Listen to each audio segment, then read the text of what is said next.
Lesson 164. Powers and Duties of Priests. What are the chief supernatural powers of the priest?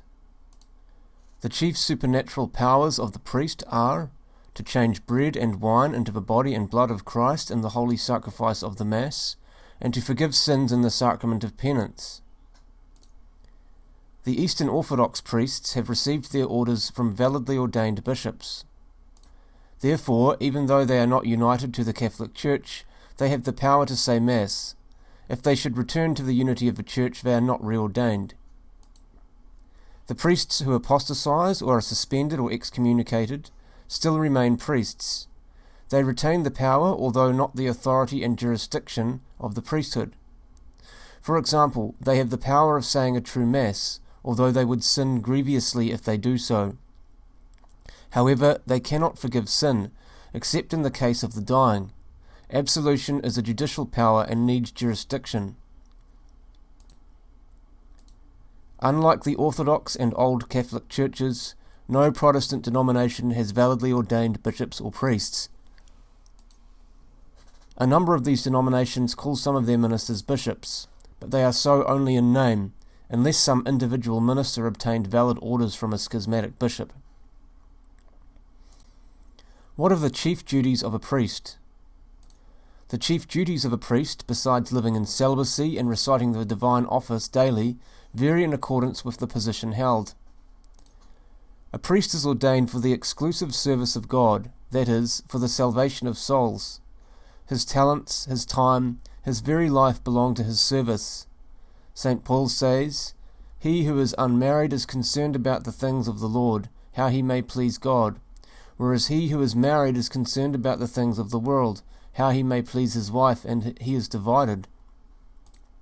The priestly vow of celibacy is taken when a man is received into the subdiaconate. Catholic priests of the Western Rite are not married, in imitation of Christ himself. The apostles, after they were called to the ministry, left all they had.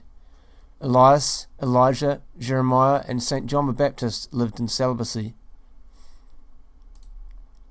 Celibacy is the glory of the Catholic Church.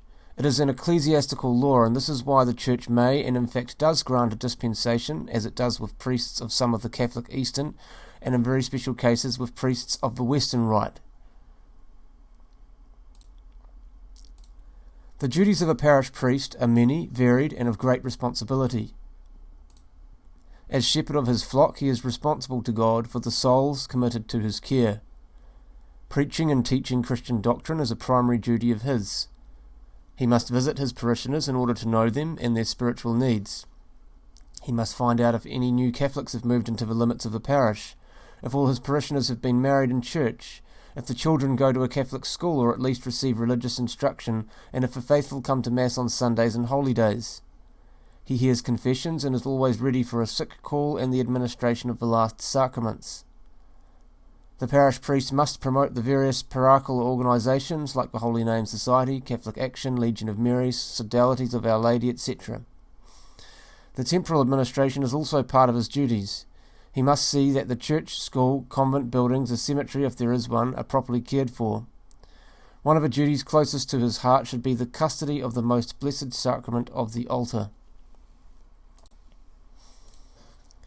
Priests who are not parish priests assist pastors in their manifold duties and works, teach in seminaries, schools and convents.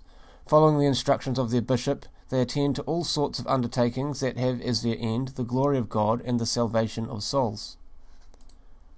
The parishioners, knowing of all the duties and responsibilities of their priests, should love them all the more, pray for them and assist them in the performance of their difficult task.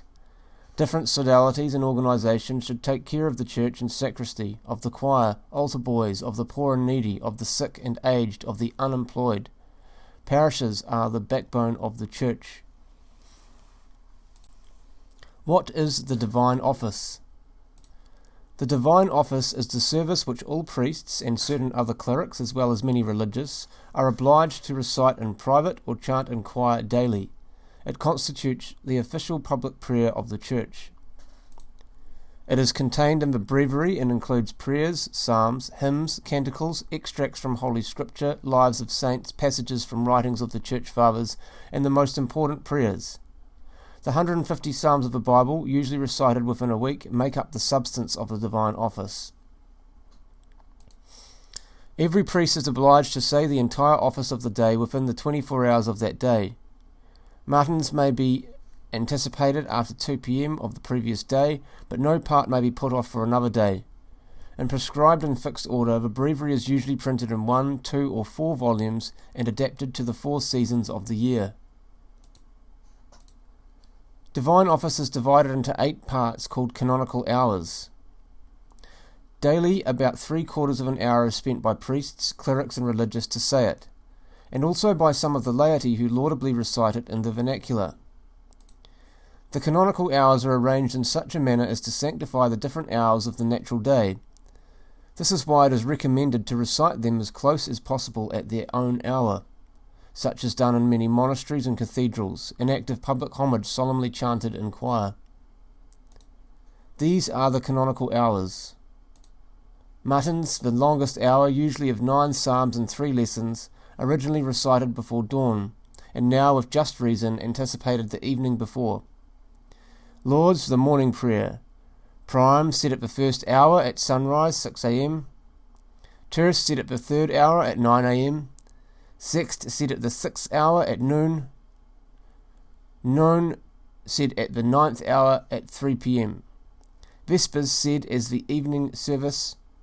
Compliant, meaning completion, said at bedtime. Changes in the recitation of the divine office have been discussed at the first session of the Ecumenical Council. The result of these discussions will be known during the second session. What an edifying sight it will be to see priests and people together reciting in the spoken language the official prayers of Mother Church before the Blessed Sacrament, at least on some occasions.